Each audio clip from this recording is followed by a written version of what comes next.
नमस्कार, जी बिजनेस पर आपका स्वागत है। आप देख रहे हैं पावर ब्रेकफास्ट। आपके साथ मैं हूं मानसी दवे। हफ्ते का पहला कारोबारी सत्र बुलेटिन की शुरुआत सीधा विदेशी बाजार के संकेतों से कर लेते हैं। मिले जुले संकेत, वैसे तो कह सकते हैं विदेशी बाजार के। सबसे पहले एशियाई बाजार की शुरुआत ही देख लीजिए। अच्छी शुरुआत होती हुई देखने को मिल रही है। इंडेक्स निफ्टी 11,450 के ऊपर फिलहाल ट्रेड कर रहा है। नेस्डेक आप देखिए, कल के सत्र में जब हमने देखा, शुक्रवार के दिन जब हमने देखा अमेरिकी बाजार में डाउ में 131 अंकों की तेजी जरूर देखने को मिली। हालांकि नेस्डेक में आधे प्रतिशत से ज्यादा की कमजोरी का हाल देखने को मिला। इसके अलावा हांगकांग के बाजार आज के सत्र में तेजी के साथ ट्रेड कर रहे हैं। इंडेक्स निफ्टी की अच्छी शुरुआत होती हुई तो एशियाई बाजार यहां पर बढ़त के साथ ही ट्रेड करते हुए। लेकिन विदेशी बाजार के संकेत एक बार विस्तार से समझ लेते हैं दीपांशु भंडारी से। थोड़ी देर में जी बिजनेस के मैनेजिंग एडिटर अनिल सिंह भी हमारे साथ जुड़ेंगे, जिनसे आज के लिए उनकी पहली रणनीति समझेंगे। Deepanshu, good morning. बताएं विदेशी बाजार के संकेत आज कैसे हैं? Good morning Mansi. अच्छे संकेत आ रहे हैं, काफी मजबूत ट्रेड आप देख रहे हैं। जहां तक एशिया के बाजारों का सवाल है, डाउ फ्यूचर्स में आपको अच्छी तेजी इस समय दिख रही है। नैस्डैक फ्यूचर्स 1% से ज्यादा की तेजी में, तो अच्छे ही संकेत हैं। काफी सारे फैक्टर्स हैं, जल्दी से आपको बता देता हूं। एक तो यूएस चीन विवाद अभी भी जारी है। चीन ने अमेरिका के कुछ डिप्लोमैट्स पर अब रेस्ट्रिक्शंस लगाए हैं। इसके अलावा टिकटॉक की जो माइक्रोसॉफ्ट के साथ डील हो रही थी वो रिजेक्ट हो गई है, बट शायद टिकटॉक और ओरेकल के बीच डील हो सकती है, तो ये एक डेवलपमेंट देखना जरूरी है। और वहीं जापान में सॉफ्ट बैंक के शेयर्स में इस समय 10% की आप तेजी देख रहे हैं, क्योंकि वो अपनी यूके की एक कंपनी है आर्म होल्डिंग्स, जो चिप्स बनाती है, उसको एनवीडिया, जो अमेरिका की चिप्स बनाने वाली कंपनी है, उसको बेच रहे हैं तकरीबन $40 बिलियन के लिए। तो बड़ी डील है, वहां पर भी नजर रखनी चाहिए। इसके अलावा इस हफ्ते कई अहम इवेंट्स होने वाले हैं। सबसे बड़ा इवेंट है फेड की बैठक, एफओएमसी की 2 दिवसीय बैठक है 15 और 16 सितंबर को। 16 सितंबर शाम को फेड की पॉलिसी आएगी। हालांकि पॉलिसी में कुछ बदलाव नहीं होगा, बट इकोनॉमी और रेट्स पर जो आउटलुक होगा वहां पर हमारी नजर रहेगी। इसके साथ साथ कल एप्पल का अहम इवेंट्स है, जहां पर वो अपने नए प्रोडक्ट्स की घोषणा करेंगे, तो वहां पर भी बाजार की नजर रहेगी। शुक्रवार के दिन देखें तो अमेरिकी बाजारों की मिली जुली क्लोजिंग रही। हालांकि डाउ आधा % 130 अंक बढ़कर बंद हुआ, और दिन के निचले स्तरों से तो 220 अंकों की हमने तेजी भी वहां पर आती हुई देखी। इकोनॉमी से जुड़े स्टॉक्स में खरीदारी थी। हालांकि टेक्नोलॉजी स्टॉक्स में अभी भी मुनाफा वसूली चल रही है, जिसकी वजह से नैस्डैक दबाव में बंद हुआ। जो डेटा है वो काफी स्ट्रांग है। अगस्त महीने का जो रिटेल इन्फ्लेशन डेटा है वो 0.4% आया है, अनुमान 0.3% था। तो कहीं ना कहीं वहां से भी निवेशकों को भरोसा मिला है, जहां तक बाजार का हाल है। हालांकि टेक्नोलॉजी अभी भी आपको दबाव में आती हुई दिख रही है, और पिछले हफ्ते अमेरिकी बाजारों में हमने भारी गिरावट देखी थी, स्पेशली नैस्डैक, जहां पर 4% से ज्यादा की गिरावट थी। यूके के बाजार तेजी में रहे। हालांकि ब्रेक्जिट विवाद पर अभी भी हमारी नजर है। इसके अलावा अगर आप देखें तो सोने में बिकवाली हुई, $1940 के करीब सोना फिसला पिछले हफ्ते। वहीं कच्चे तेल पर भी दबाव बरकरार था, और पिछले हफ्ते 6% की गिरावट हमने कच्चे तेल में भी देखी है। बिल्कुल दीपांशु, साथ ही भारत और चीन के बीच जो तनाव की स्थिति है, फिलहाल उसमें ताजा अपडेट हमें क्या मिल रहा है? अपडेट के हिसाब से एक बात जरूर ध्यान रखनी चाहिए कि पिछले 3-4 दिनों में विवाद ज्यादा बढ़ा नहीं है। जब से दोनों देशों के फॉरेन मिनिस्टर्स के बीच बात हुई थी मॉस्को में, तब से अब तक कोई विवाद को लेकर कोई नए डेवलपमेंट्स नहीं है, बट काफी सारे डेवलपमेंट्स हैं जहां पर नजर रखनी पड़ेगी। एक तो इस हफ्ते कोर कमांडर स्तर पर बातचीत हो सकती है, तो वहां पर नजर रखनी पड़ेगी कि कब होती है। और ये जो 5 पॉइंट प्लान डिस्कस हुआ था दोनों फॉरेन मिनिस्टर्स के बीच, उसके इंप्लीमेंटेशन को लेकर भी बातचीत हो सकती है कोर कमांडर्स के बीच में, तो वहां पर नजर रखनी पड़ेगी। शनिवार को हमने देखा कि ब्रिगेड कमांडर स्तर पर फिर से बातचीत हुई है। इसके अलावा भारत एलएसी में चीनी सेना की एक्टिविटीज को क्लोजली मॉनिटर कर रहा है, और अपने गार्ड को अभी भी नीचे नहीं करा है भारत ने। बल्कि अगर आप देखें तो जी न्यूज की तरफ से एक्सक्लूसिव खबर भी आती हुई दिखी है कि चीनी सेना काफी भारी मात्रा में अपनी पोजीशंस बिल्ड कर रही है एलएसी के करीब, और वहां पर उन्हें हथियारों के साथ भी देखा गया है, जो कि समझौते के खिलाफ है। तो वहां पर भी नजर रखनी पड़ेगी कि क्या डेवलपमेंट्स होते हैं। और ऐसे भी अब संकेत आ रहे हैं कि पैंगोंग लेक के आसपास और फिंगर एरिया के आसपास शेल्टर्स बनाए जा रहे हैं, ताकि विंटर के समय सोल्जर्स वहां पर रह सकें, तो वहां पर भी हमारी नजर रहेगी। इसके अलावा एक अच्छी खबर है कि चीनी पीएलए ने 5 लापता भारतीय नागरिकों को वापस सौंप दिया है, जो अरुणाचल से गए थे, तो वहां पर भी नजर रखनी चाहिए। अच्छी खबर है यहां पर।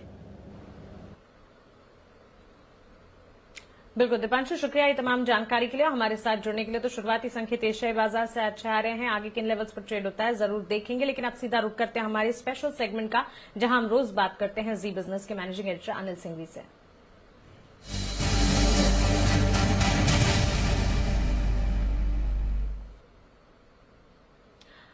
हर बड़ी खबर जिसका सीधा आप पर असर होता है उस पर पैनी नजर हमारी होती है और आसान भाषा में समझाने के लिए जी बिजनेस के मैनेजिंग एडिटर अनिल सिंह भी अब हमारे साथ जुड़ गए। Anil sir, good morning. Multi cap फंडों के लिए बड़ा फैसला आता दिखा है। सबसे पहले आपसे यही समझना चाहेंगे कि सेबी के फैसलों का बाजार पर क्या असर पड़ेगा? देखिए, बाजार के लिए न्यूट्रल से थोड़े से पॉजिटिव हैं। न्यूट्रल इस लिहाज से कि अगर खबरें मिड कैप और स्मॉल कैप शेयरों के लिए अच्छी है तो लार्ज कैप शेयरों के लिए खराब भी है, क्योंकि अगर सारे मल्टी कैप फंड्स की रीबैलेंसिंग होनी है तो जाहिर सी बात है कि उनका जो फोकस है वो मिड कैप शेयरों पर, स्मॉल कैप शेयरों पर शिफ्ट होगा। लार्ज कैप शेयरों में ज्यादा उनका जो पैसा है वो वहां पर कम होता हुआ दिखेगा। तो ब्रॉडर मार्केट मजबूत रहेंगे और लार्ज कैप इस लिहाज से थोड़े से दबाव में रहनी चाहिए, लेकिन ऐसा कुछ आज का आज होने वाला है नहीं। पर्याप्त समय है म्यूचुअल फंड के पास जनवरी तक का। दूसरी बात है कि उनके पास ढेर सारे दूसरे ऑप्शन भी कल सेबी ने क्लेरिफिकेशन के तौर पर दे दिए कि आप स्कीम्स मर्ज कर सकते हैं, रीबैलेंसिंग कर सकते हैं, बहुत सारे ऑप्शन है। तो ऐसा कुछ भी नहीं है कि जिससे ऐसा लगे कि यूफोरिया बनना चाहिए। हाँ, लेकिन एक चीज जरूर है कि मिड कैप और स्मॉल कैप शेयरों की जो तेजी है वो बरकरार रहेगी। नीचे की रिस्क स्पेशली अच्छी क्वालिटी के स्टॉक की कम हो जाती है। तो उस लिहाज से ओवरऑल ये न्यूट्रल से हल्का पॉजिटिव आप मानकर चल सकते हैं। जो म्यूचुअल फंड इन्वेस्टर्स हैं जिन्होंने अपना पोर्टफोलियो एलोकेशन किया हुआ, उन्हें फिलहाल कोई डरने घबराने की जरूरत नहीं है। मल्टी कैप फंड्स में जो बैलेंसिंग करने की जरूरत है वो खुद फंड मैनेजर देखेंगे और वो कर लेंगे। तो मुझे नहीं लगता कि म्यूचुअल फंड इन्वेस्टर्स को बहुत चिंता करने की जरूरत है कि मैं अपने फंड्स में क्या करूँ क्या ना करूँ। जहाँ तक इन्वेस्टर्स का सवाल है, आपके पास क्वालिटी स्मॉल कैप स्टॉक्स हैं, क्वालिटी मिड कैप स्टॉक्स हैं, बिल्कुल होल्ड करिए और अगर मौका मिलता है तो वहाँ खरीदारी कर सकते हैं। लेकिन इस उम्मीद में खरीदारी मत करें कि आज खरीदेंगे 2-3 दिनों में 2-3 ऊपर के सर्किट लग जाएंगे और मैं बेच कर निकल जाऊंगा। अगर आपका 3 साल 5 साल का व्यू है तो भी आप अच्छे स्मॉल कैप शेयरों में निवेश करें। न तो 3 दिन के लिए खरीदें, न 3 महीने के लिए खरीदें। लॉन्ग टर्म व्यू है, डेफिनेटली खरीदिए। ये समझिए कि जैसे ये खबर ही नहीं आई है और उसके बावजूद आप खरीदना चाहते हैं। तो ओवरऑल इसे बैलेंस पर्सपेक्टिव से देखने की जरूरत है। पॉजिटिव रहें, एकदम वो आनंद फानंद में तुरंत यूफोरिया की तरह खरीदारी न करें। बिल्कुल सर, फिर इन संकेतों को देखते हुए, नए बदलाव को समझते हुए आज के लिए निफ्टी बैंक निफ्टी के लिए कौन से अहम स्तर होंगे? व्यू पॉजिटिव रखिए, तेजी का ध्यान रखिए और खरीदारी कीजिए। जैसा कि हम पिछले हफ्ते से लगातार कह रहे हैं कि खरीदारी का व्यू है। 11,350, 11,425 निफ्टी पर आज मजबूत सपोर्ट के तौर पर आगे आपके सामने आती हुई दिखेगी और ये रेंज आसानी से टूटने नहीं वाली है। ऊपरी स्तरों पर 11,550 से 11,650 वो रेंज है जहां प्रॉफिट बुकिंग आने की संभावना आप मानकर चल सकते हैं। बैंक निफ्टी भी अच्छा बेस बनाया है 22,000 के आसपास। 22,100, 22,300 दिन के लिए अच्छी सपोर्ट बैंक निफ्टी को दिखेगी।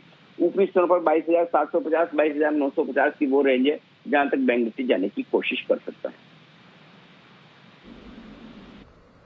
बिल्कुल अनिल सर, शुक्रिया ये तमाम जानकारी के लिए और हमारे साथ जुड़ने के लिए। बड़ा बदलाव है जिसको समझना आपके लिए हो सकता है कि मुश्किल हो रहा हो, लेकिन आपको घबराने की बिल्कुल जरूरत नहीं है, क्योंकि सेबी के इस फैसले के दम पर मिड कैप और स्मॉल कैप शेयरों में अब पैसा लगाना चाहिए या नहीं, मौजूदा फंड्स में क्या करना है। अनिल सिंघवी और विजय मंत्री के साथ सुबह 11 बजे आप ये खास पेशकश देखिएगा, मल्टी कैप फंड्स में अब क्या करें, और आपकी की सारी दुविधाएं जो हैं वो सॉल्व होती हुई ही दिखेगी। चलिए आगे बढ़ते हैं और अब आपको बता देते हैं कि ये अहम मुद्दे हैं, इससे जुड़े एक एक कर विस्तार से क्या जानकारी हमारे पास। सेबी ने मल्टी कैप फंड्स के नियमों में क्या बदलाव किए हैं ये जान लेते हैं संदीप ग्रोवर से। संदीप, गुड मॉर्निंग, बताएं। Good morning Mansi. देखिए, मल्टी कैप फंड्स के जो रीबैलेंसिंग है उसकी बातचीत सेबी की ओर से की गई, जिसमें उनका ये कहना है जो नियमों में बदलाव किया गया है वो दरअसल न्यूनतम इक्विटी निवेश को लेकर है, जिसकी सीमा सेबी की ओर से बढ़ाई गई है। आपको बता दें, मल्टी कैप फंड्स को कुल अपने जो एसेट्स हैं जिन्हें हम AUM के नाम से जानते हैं उसका 75% हिस्सा अब इक्विटी में निवेश करना होगा। पहले आपको बता दें ये जो सीमा थी वो 65% पर थी, जिसमें इक्विटी निवेश इनको अपने कुल एसेट्स का 65% करना होता था। अब इसे बढ़ाकर 75% किया गया है। पहले ऐसी कोई बातचीत नहीं थी कि आपको स्मॉल कैप में, मिड कैप में या तो फिर लार्ज कैप में कितना निवेश करना है। लेकिन हाँ, अब ये जो 75% की सीमा आई है उसके साथ सेबी ने ये भी क्लेरिफाई किया है कि 25% पैसा आपका कुल एसेट्स का स्मॉल कैप्स में, 25% मिड कैप में और 25% आपका लार्ज कैप्स में होना ही चाहिए। तो उस लिहाज से देखा जाए ये एक बड़ा बदलाव है, जिस वजह से हो सकता है कि लार्ज कैप्स में कुछ सेलिंग फ्लो आता हुआ दिखे और मिड कैप और स्मॉल कैप में यहाँ पे खरीदारी का इंटरेस्ट बनता हुआ दिखे। आपको ये भी बता दें कि जो नए नियम है उसकी जो डेट है, सेबी का जो सर्कुलर आया उसमें 31 जनवरी 2021 की डेट बताएगी। तो उस लिहाज से देखा जाए तो करीब 4.5 महीने के आसपास का समय है अगर आप देखिए म्यूचुअल फंड्स के पास इस ऑर्डर को पूरा करने के लिए। लेकिन हाँ, बड़ी चीज है क्योंकि पहले ऐसा कोई भी नियम नहीं था कि large cap, mid cap, small cap में आपको कुछ एलोकेशन करना है, लेकिन अब आपको मिनिमम 25% एलोकेशन इन तीनों तरह के स्टॉक्स में करना है। तो एक बड़ा बदलाव है जो कि मल्टी कैप फंड्स के लिहाज से आता हुआ दिखा है। बिल्कुल संदीप, शुक्रिया ये तमाम जानकारी के लिए, हमारे साथ जुड़ने के लिए। चलिए अब सेबी के नए नियमों का बाजार और म्यूचुअल फंड्स पर क्या असर होगा ये जान लेते हैं। बताने के लिए कुशल गुप्ता हमारे साथ जुड़ गए हैं। कुशल, गुड मॉर्निंग, बताएं। Good morning Mansi. देखिए यहाँ पर जैसे संदीप ने बताया कि अब मिनिमम कहीं ना कहीं मिड कैप और स्मॉल कैप में 25% आपको एलोकेशन करना होगा मल्टी कैप फंड्स में।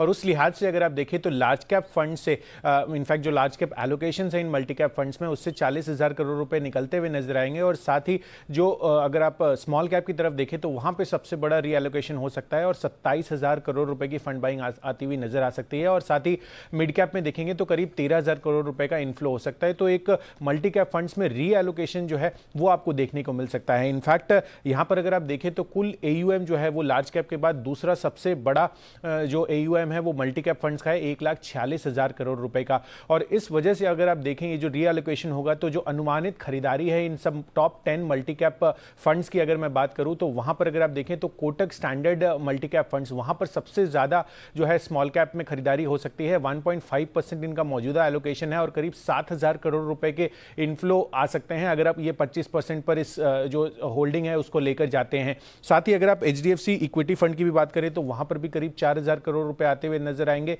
Motilal Oswal multi cap 35 fund जो है वहां पर भी 2300 करोड़ रुपए आते हुए दिखेंगे। तो ओवरऑल अगर आप देखें तो ये 4-5 जो टॉप मल्टी कैप फंड्स हैं वहां पर अगर आप देख रहे हैं स्मॉल कैप में तो सिंगल डिजिट एलोकेशंस आपको देखने को मिल रही है और यहां पर ही सबसे ज्यादा बाइंग इंटरेस्ट आने की संभावना लग रही है। वहीं अगर आप मिड कैप की बात करें तो वहां पर सबसे ज्यादा जहां पर एलोकेशन हो सकता है वो है HDFC इक्विटी फंड, जहां पर करीब 8.4% जो है इनकी मौजूदा हिस्सेदारी है मिड कैप में और वहां पर करीब 3300 करोड़ रुपए आने की अनुमान है। साथ ही मोतीलाल ओसवाल जो है मिड कैप में भी इनकी करीब 10% एलोकेशन है तो 1700 करोड़ रुपए वहां पर भी आते हुए नजर आएंगे। हालांकि अगर आप मिड कैप की बात करें तो वहां पर बहुत ज्यादा इम्पैक्ट जो है फंड खरीदारी का उनके स्टॉक प्राइस में रिफ्लेक्ट नहीं होता हुआ दिखेगा as compare to small cap, क्योंकि वहां पर जो क्वांटम जंप होगा वो काफी सिग्निफिकेंट हो सकता है। तो ओवरऑल ये स्थिति है मिड कैप और स्मॉल कैप के लिए। बिल्कुल कुशल, शुक्रिया ये जानकारी के लिए, हमारे साथ जुड़ने के लिए। तो आखिर बदलाव क्या है, इसका असर बाजार और म्यूचुअल फंड्स पर क्या होगा ये आपने समझ लिया, लेकिन मल्टी कैप फंड्स के पसंदीदा मिड कैप, स्मॉल कैप कौन से हैं ये जानना भी तो जरूरी है। जान लीजिए आशीष चतुर्वेदी से। आशीष, गुड मॉर्निंग, बताएं। Good morning Mansi. सबसे पहले जो मल्टी कैप फंड्स हैं इनकी जो टॉप स्मॉल कैप होल्डिंग्स है वो आपके सामने रखते हैं। सबसे पहले देखिए कोटक जो मल्टी कैप फंड है इसमें KEC इंटरनेशनल यहाँ पर करीब AUM का ऑलमोस्ट 0.89% निवेश है। BEML ये भी स्टॉक इन्हें पसंद आता है। साथ ही अगर आप देखेंगे तो भारत डायनामिक्स है, कल्पतरु पार है, फिर अगेन अगर आप देखेंगे तो CG पावर जैसे स्टॉक्स हैं। Motilal Oswal multi cap 35 fund जो है काफ़ी ज़्यादा पॉपुलर है। यहाँ पर अगर आप टॉप जो स्मॉल कैप होल्डिंग्स है देखें तो इसमें सबसे पहला नाम आता है वैभव ग्लोबल का। यहाँ पर भी करीब देखें तो AUM का ऑलमोस्ट 4.66% हिस्सेदारी है। AB Sun Life multi cap fund को अगर आप देखेंगे तो स्ट्राइड्स फार्मा ये स्टॉक इन्हें काफ़ी ज़्यादा पसंद आता है। रेडिको खैतान है, Century Textile, Just Dial, Dishman Carbogen. और UTI इक्विटी फंड में अगर आप देखेंगे तो काफ़ी सारे स्टॉक्स है जैसे ग्रैंडवेल नॉर्टन है, शीला फोम है, एरिस लाइफ साइंसेज है। इसके बाद अगर आप देखें तो मल्टी कैप फंड्स में जो मिड कैप स्टॉक्स जिन्हें पसंद आते हैं तो सबसे पहले HDFC इक्विटी फंड को अगर आप देखें तो यहाँ पर PFC ये स्टॉक इन्हें काफ़ी ज़्यादा पसंद आता है। AUM का ऑलमोस्ट 3% हिस्सेदारी यहाँ पर निवेशित है। REC है, CESC है, कैनरा बैंक है, हिंदुस्तान एरोनॉटिक्स है। इसके अलावा अगर आप मोतीलाल ओसवाल में देखें तो AU स्मॉल फाइनेंस बैंक है, Nippon life asset management company है और state bank of SBI magnum multi cap fund को अगर आप देखेंगे तो JK cement, Emami, CG consumer, Cummins और PVR ये स्टॉक इन्हें काफ़ी ज़्यादा पसंद आते हैं।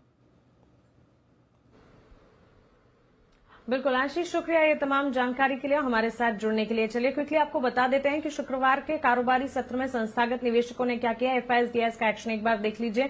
शुक्रवार को कैश मार्केट में एफआईएस ने करीब 1176 करोड़ की खरीदारी की है, वहीं डीआईएस ने शुक्रवार को कैश मार्केट में 724 करोड़ की बिकवाली दिखाई है। वायदा बाजार में एफआईएस की तरफ से 335 करोड़ की बिकवाली है। तो क्लियरली कैश मार्केट में एफआईएस कर रहे हैं खरीदारी, लेकिन वायदा बाजार में एफआईएस की तरफ से बिकवाली और कैश मार्केट में डीआईएस की भी बिकवाली के आंकड़े आते हुए देखने को मिल रहे हैं। चलिए अब सीधा जान लेते हैं कि आज के कारोबारी सत्र में खबरों के चलते कहां पर एक्शन देखने को मिलेगा। खबरों वाले शेयर लेकर देवांशी अशर हमारे साथ जुड़ गई हैं। देवांशी, गुड मॉर्निंग, बताएं। Good morning Mansi. आज सबसे पहले तो आप देखिए रूट मोबाइल का जो आईपीओ बंद होता हुआ दिखा वो करीब 73.3 टाइम्स सब्सक्राइब होता हुआ दिखा, जिसमें एनआईए का जो पोर्शन है वो 101 गुना भरता हुआ दिखा है। क्यूआईबी का जो पोर्शन है वो 53 गुना भरता हुआ दिखा और रिटेल की तरफ से 12 गुना सब्सक्राइब होता हुआ दिखा है। कुल मिलाकर 600 करोड़ जुटाने की योजना कंपनी की तरफ से थी। इसके अलावा आप देखिए आज जो नतीजे आते हुए दिखे थे उसमें बीएचईएल अनुमान से कमजोरी नतीजे आते हुए दिखे हैं। जो आय है वो करीब 56% तक कम होती हुई दिखी है। साथ ही इस बार घाटा कंपनी ने पोस्ट किया है करीब 900 करोड़ का, और जो 216 करोड़ का घाटा था उससे बढ़ चुका है। इसके अलावा जो कामकाजी घाटा है वो भी इस बार आता हुआ दिखा है 1060 करोड़ पे। इसके अलावा आईआरसीटीसी इस पर नजर रखिए जहां पे कमजोर नतीजे हैं। जो आय है इस बार करीब 71% तक कम होती हुई दिखी है। साथ ही इस बार कंपनी को 25 करोड़ का घाटा होता हुआ दिखा है। पिछले साल करीब 72 करोड़ का प्रॉफिट कंपनी ने पोस्ट किया था। मिश्र धातु कमजोर नतीजे हैं। जो आय है 14% तक कम होती हुई दिखी है और साथ ही लगभग 1 करोड़ का घाटा कंपनी ने पोस्ट किया है 23 करोड़ के मुनाफे के सामने। तो कमजोर नतीजे ही सारे आते हुए दिख रहे हैं। इसके अलावा आज दीपक फर्टिलाइजर पर आप क्लोजली वॉच कीजिए, क्योंकि 28 सितंबर से लेकर 12 अक्टूबर तक इनका राइट इश्यू खुलता हुआ दिखेगा। राइट इश्यू के जरिए 180 करोड़ रुपए जुटाने की योजना है और जो प्राइस है वो 133 रुपीज प्रति शेयर पर तय की गई है, जो कि करीब 17% के डिस्काउंट पर है।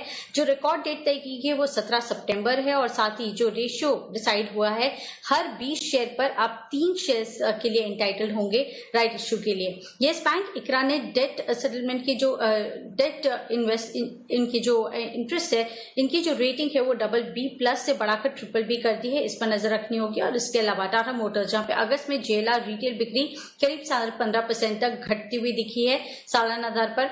एस्ट्राजेनेका फार्मा पर नजर रखिए, जहां पे रॉयटर्स के हवाले से खबर आई है कि एस्ट्राजेनेका ने कोरोना वैक्सीन की जो क्लिनिकल ट्रायल्स है उसको दोबारा शुरू कर दिया है और मेडिसिन हेल्थ रेगुलेटरी अथॉरिटी ने इनको मंजूरी दे दी है। आईजीसेक हेवी इंजीनियरिंग हिंडाल्को से करीब 126 करोड़ का कंपनी को ऑर्डर मिलता हुआ दिखा है।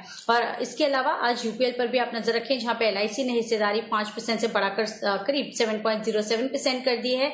और आखिर में आप नजर कीजिए रियल एस्टेट स्टॉक्स पर, जो आज फोकस में रहेंगे, जहां पे महाराष्ट्र सरकार ने रेडी रेकनर की जो कीमतें हैं वो बढ़ा दी हैं। ऑन एन एवरेज आप देखिए करीब 1.74% बढ़ चुकी हैं, जो कि 12 सितंबर से लागू हो जाएंगी। तो ये जितने भी आज रियल एस्टेट स्टॉक्स हैं इस पर आप नजर रखें। ओके देवांशी, शुक्रिया ये जानकारी के लिए, हमारे साथ जुड़ने के लिए। जी बिजनेस के खास शो बाजार आज और कल में एचडीएफसी सिक्योरिटीज के वीके शर्मा ने ऑप्शन की दमदार रणनीति सुझाई है। आइए एक बार वो देख लेते हैं। बंधन बैंक सितंबर के महीने की 320 रुपए की कॉल मैं सजेस्ट करता हूं कि 9 रुपए 80 पैसे भी ली जा सकती है। इसका स्टॉप लॉस रहेगा 7 रुपए 40 पैसे और 14 रुपए आपका टारगेट रहेगा। बैंक का जो खास जो सुप्रीम कोर्ट का हियरिंग है वो आगे चला गया है, तो उसकी वजह से अब ये सब बैंक थोड़ी राहत की सांस ले सकते हैं और ये बैंक थोड़ा सा उभरता हुआ दिखता है। Wipro on the other hand IT stock था जो आज अच्छा कर रहा था और ये 2 दिन से लगातार अच्छा कर रहा है, पर फिर भी मैं समझता हूँ कि ऐसे माहौल के अंदर लार्ज कैप में शायद ये आईटी स्टॉक्स अभी और भी बेहतर कर सकते हैं, अगर इनफैक्ट अगर अमेरिका खराब रहा तो भी। तो सितंबर की 300 रुपए की कॉल ली जा सकती है। इसमें 5 रुपए 5 पैसे पे 5 रुपए 50 पैसे पे माफ कीजिए, इसकी जो क्लोजिंग प्राइस थी वो 5 रुपए 90 पैसे की। ओके, तो चलिए ऑप्शन की ये है रणनीति। और अगर हम हर रोज शाम 7:30 बजे हमारी एक खास पेशकश बाजार आज और कल में ये ऑप्शन की दमदार रणनीति साथ ही बाजार का दिन भर का एक्शन आपके लिए लेकर आते हैं, तो कमाना है मुनाफा तो हमारी इस खास पेशकश के साथ जुड़ना बिल्कुल ना भूलें। कुछ इंपॉर्टेंट ट्रेडिंग कॉल्स आपके लिए लेकर आए हैं। हमारे पास कुल मिलाकर 5 कॉल्स हैं, 5 की 5 खरीदारी की है। शुरुआत चॉइस ब्रोकिंग से करेंगे। मुथूट फाइनेंस में खरीदारी की राय दे रहे हैं। 1180 के टारगेट्स को ध्यान में रखें। 1099 का स्टॉप लॉस लगाएगा। याद रखिए शुक्रवार के ट्रेडिंग सेशन में करीब 3% की तेजी इस स्टॉक ने देखी थी और क्लोजिंग 3% की बढ़त के साथ हुई। निर्मल बैंक सिक्योरिटीज की राइट पिडलाइट इंडस्ट्रीज पर है। 1470 के स्टॉप लॉस के साथ 1520 के टारगेट्स को मानकर चले, यहां पर खरीदारी की जा सकती है। वहीं माइंड ट्री यहां पर भी खरीदारी कीजिएगा। 1260 के टारगेट्स के लिए 1200 का स्टॉप लॉस लगाकर खरीदारी कमन माइंड ट्री में भी बनाया जा सकता है। आनंद राठी सिक्योरिटीज मानता है कि विप्रो में खरीदारी की जा सकती है। बंधन बैंक पर भी तेजी देखने को मिल सकती है। विप्रो में पहला टारगेट 300 का, दूसरा 305 का आप मानकर चल सकते हैं। 287 का स्टॉप लॉस लगाना बिल्कुल ना भूले। वहीं बंधन बैंक में आप 303 के स्टॉप लॉस के साथ 325 के लक्ष्य को मानकर चल सकते हैं। यहां पर भी खरीदारी का मन बनाया जा सकता है। चलिए अब वक्त हो चला है FIR का, यानी कि FIR इन्वेस्टमेंट रिपोर्ट्स का।